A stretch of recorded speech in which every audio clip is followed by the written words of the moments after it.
입니다. 그대로 음성을 들려드리겠습니다. 보시죠.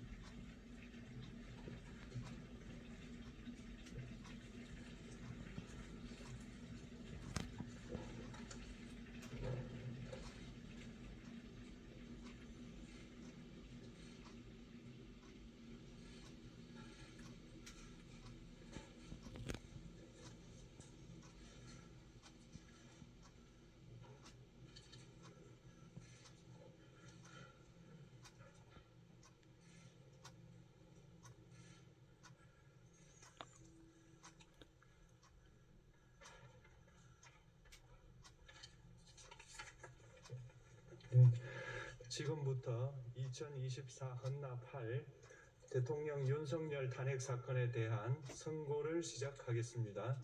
먼저 적법 요건에 관하여 살펴보겠습니다.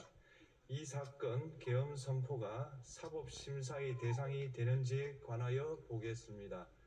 고위공직자의 헌법 및 법률 위반으로부터 헌법 질서를 수호하고자 하는 탄핵 심판의 취지를 고려하면 이 사건 계엄 선포가 고도의 정치적 결단을 요하는 행위라 하더라도 그 헌법 및 법률 위반 여부를 심사할 수 있습니다.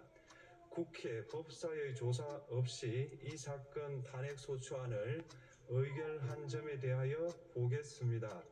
헌법은 국회의 소추 절차를 입법에 맡기고 있고 국회법은 법사위 조사 여부를 국회의 재량으로 규정하고 있습니다. 따라서 법사위의 조사가 없었다고 하여 탄핵소추 의결이 부적법하다고 볼 수 없습니다. 이 사건 탄핵소추안의 의결이 일사부재의 원칙에 위반되는지 여부에 대해서 보겠습니다. 국회법은 부결된 안건을 같은 회기 중에 다시 발의할 수 없도록 규정하고 있습니다. 피청구인에 대한 1차 탄핵소추안이 제418회 정기회 회기에 투표 불성립되었지만 이 사건 탄핵소추안은 제419회 임시회 회기 중에 발의되었으므로 일사부재의 원칙에 위반되지 않습니다. 한편 이에 대해서는 다른 회기에도 탄핵소추안의 발의 횟수를 제한하는 입법이 필요하다는 재판관 정형식의 보충 의견이 있습니다. 이 사건 계엄이 단시간 안에 해제되었고 이로 인한 피해가 발생하지 않았으므로 보호이익이 헌결되었는지 여부에 대해서 보겠습니다. 이 사건 계엄이 해제되었다고 하더라도 이 사건 계엄으로 인하여 이 사건 탄핵 사유는 이미 발생하였으므로 심판의 이익이 부정된다고 볼 수 없습니다. 소추 의결서에서 내란죄 등 형법 위반 행위로 구성하였던 것을 탄핵 심판 청구 이후에 헌법 위반 행위로 포섭하여 주장한 점에 대하여 보겠습니다. 기본적 사실관계는 동일하게 유지하면서 적용 법조문을 철회, 변경하는 것은 소추사유의 철회, 변경에 해당하지 않으므로 특별한 절차를 거치지 않더라도 허용됩니다. 피청구인은 소추사유에 뇌란죄 관련 부분이 없었다면 의결 정족수를 충족하지 못하였을 것이라고 주장하지만 이는 가정적 주장에 불과하며 객관적으로 뒷받침할 만한 근거도 없습니다. 대통령의 지위를 탈취하기 위하여 탄핵 소추권을 남용하였다는 주장에 대하여 보겠습니다.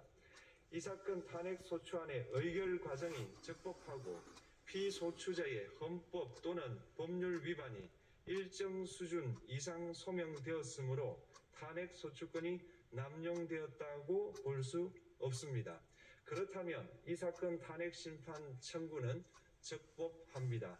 한편 증거법칙과 관련하여 탄핵 심판 절차에서 형사소송법상 전문 법칙을 완화하여 적용할 수 있다는 재판관 이미선, 김형두의 보충 의견과 탄핵 심판 절차에서 앞으로는 전문 법칙을 보다 엄격하게 적용할 필요가 있다는 재판관 김복형, 조한창의 보충 의견이 있습니다. 다음으로 피청구인이 직무집행에 있어 헌법이나 법률을 위반하였는지, 피청구인의 법 위반 행위가 피청구인을 파면할 만큼 중대한 것인지에 관하여 살펴보겠습니다. 우선 소추 사유별로 살펴보겠습니다. 1. 이 사건 계엄 선포에 관하여 보겠습니다. 헌법 및 계엄법에 따르면 비상계엄 선포의 실체적 요건 중 하나는 전시, 사변 또는 이에 준하는 국가 비상사태로 적가 교전 상태에 있거나 사회 질서가 극도로 교란되어 행정 및 사법 기능의 수행이 현저히 곤란한 상황이 현실적으로 발생하여야 한다는 것입니다. 피청구인은 야당이 다수 의석을 차지한 국회의 이례적인 탄핵소추 추진, 일방적인 입법권 행사 및 예산삭감 시도 등의 전횡으로 인하여 위와 같은 중대한 위기사항이 발생하였다고 주장합니다. 피청구인의 취임 후 이 사건 계엄 선포 전까지 국회는 행안부 장관, 검사, 방통위위원장, 감사원장 등에 대하여 총 22건의 탄핵소추안을 발의하였습니다.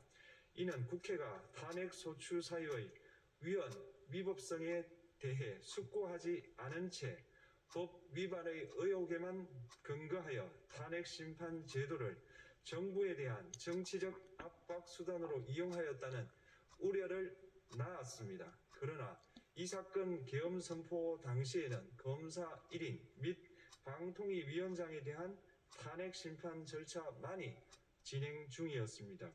피청구인이 야당이 일방적으로 통과시켜 문제가 있다고 주장하는 법률안들은 피청구인이 제의를 요구하거나 공포를 보류하여 그 효력이 발생되지 않은 상태였습니다.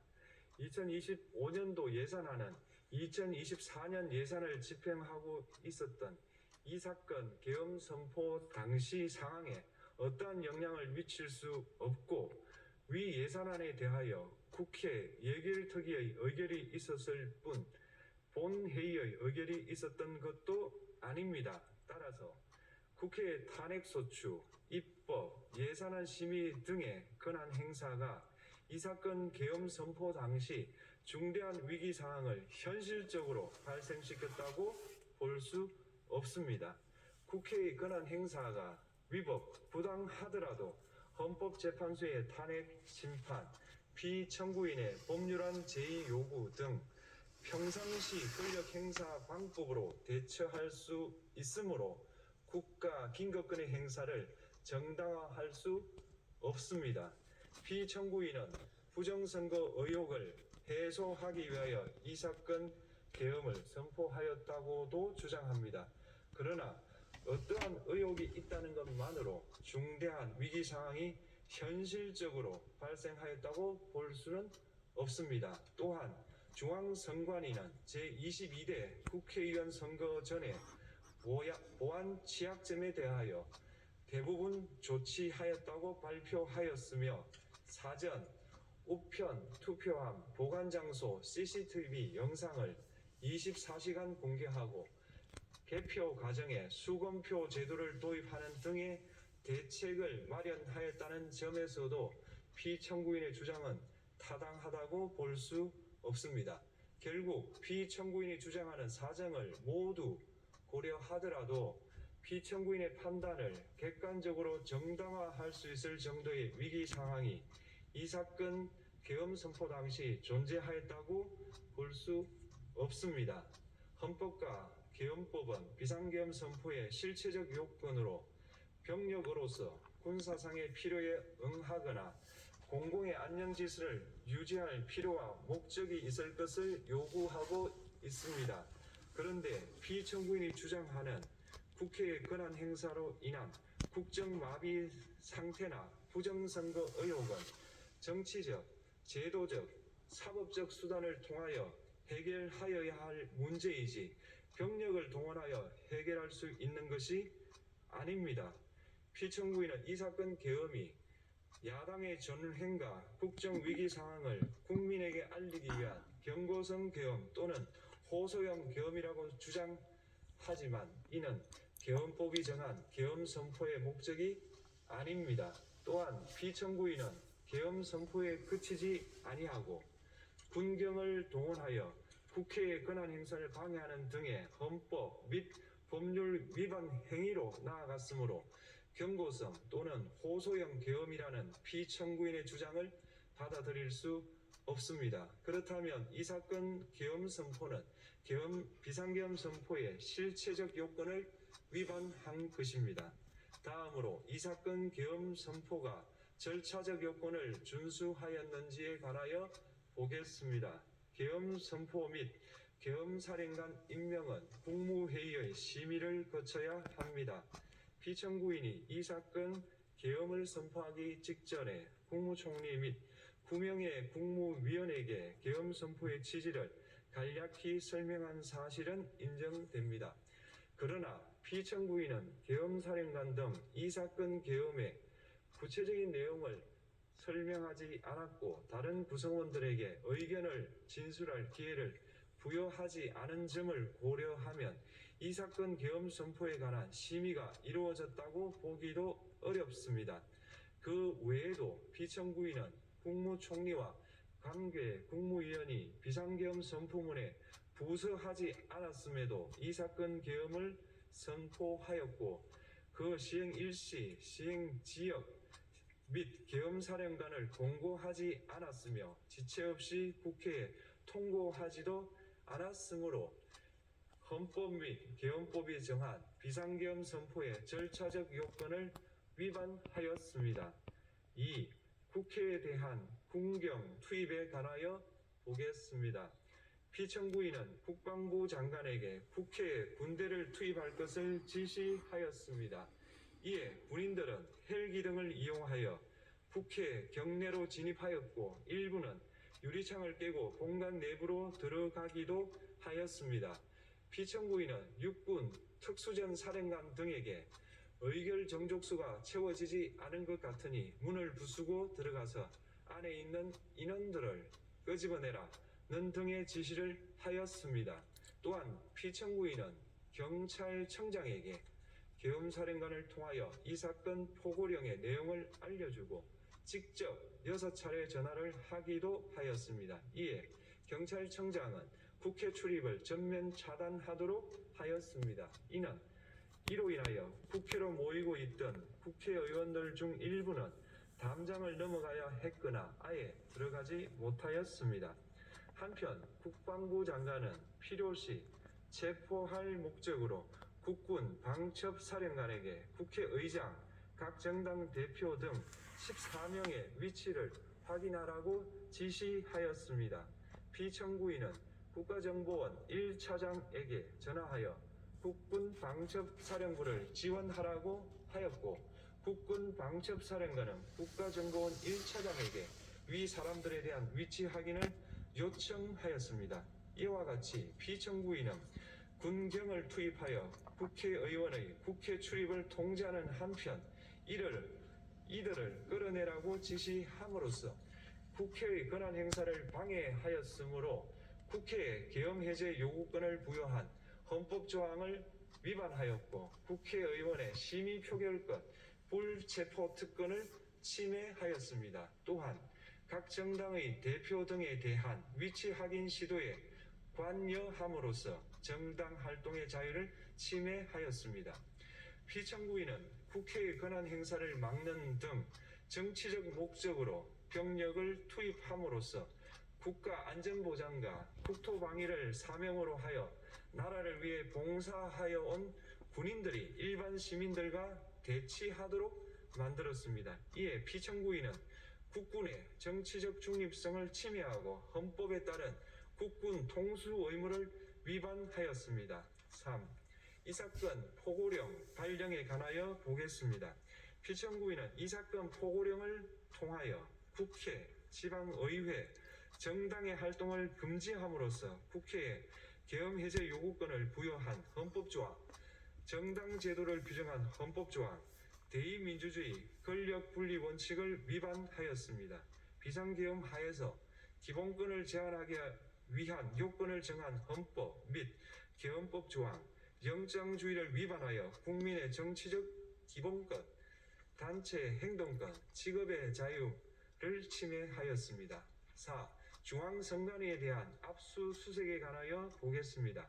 피청구인은 국방부 장관에게 병력을 동원하여 선관위의 전산 시스템을 점검하라고 지시하였습니다. 이에 따라 중앙선관위 청사에 투입된 병력은 출입 통제를 하면서 당직자들의 휴대전화를 압수하고 전산 시스템을 촬영하였습니다.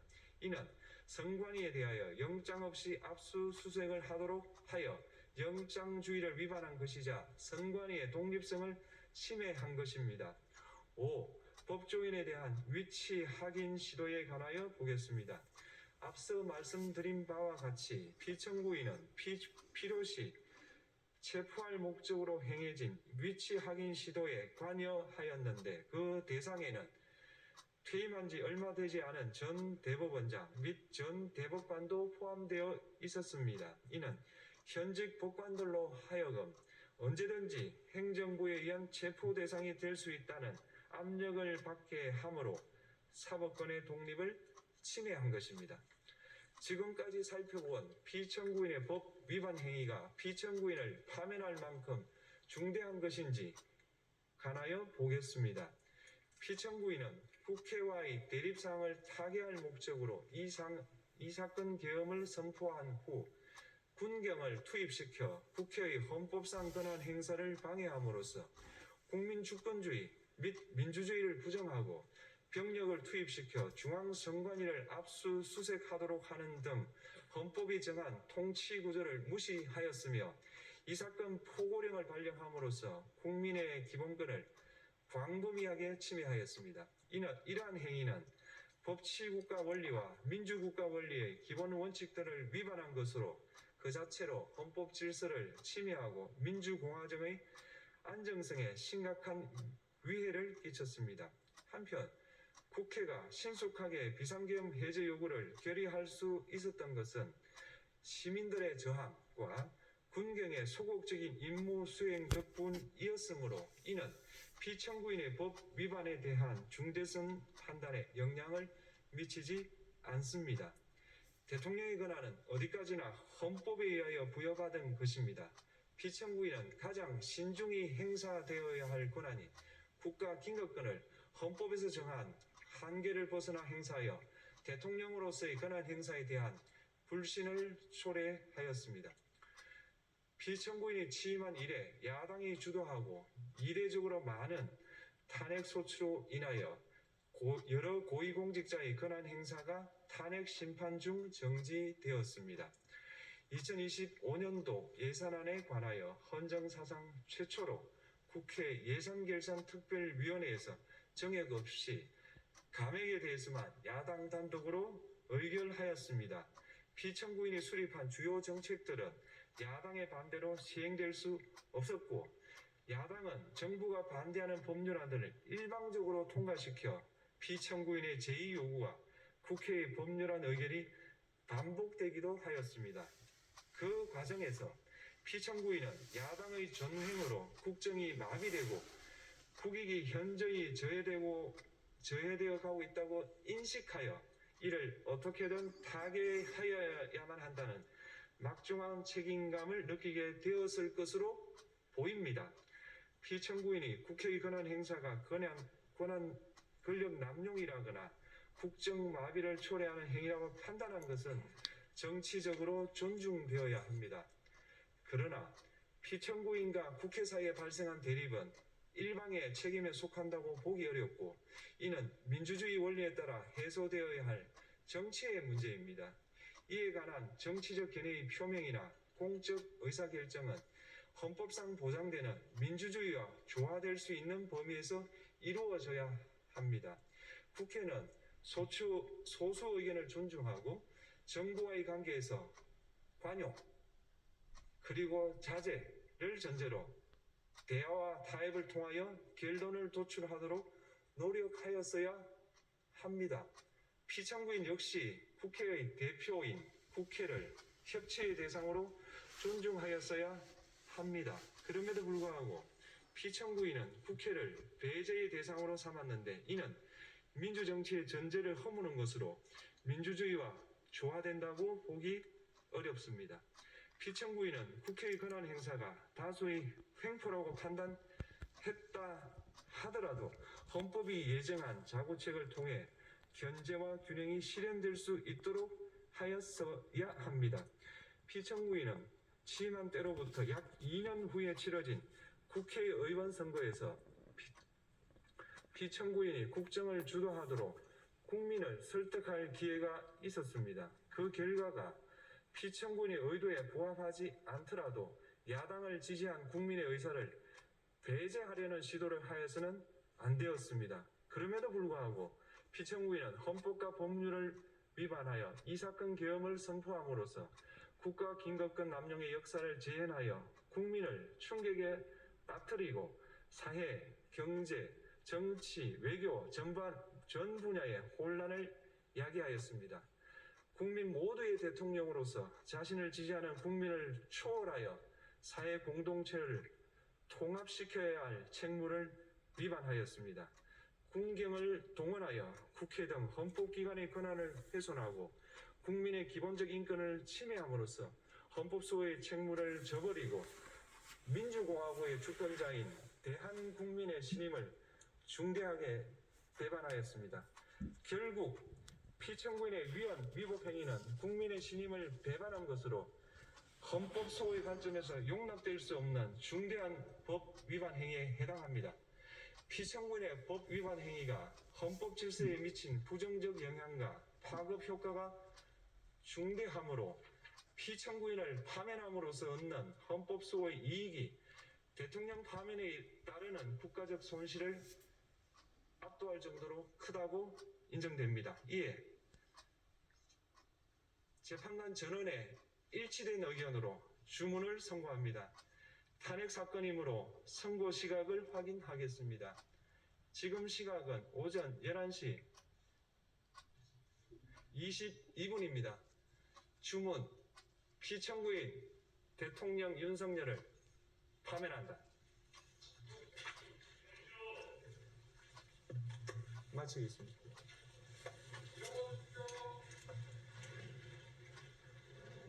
(2025년 4월 4일) 금요일 오전 11시 22분 제20대 대한민국 윤석열 대통령은 전직 대통령이 됐습니다.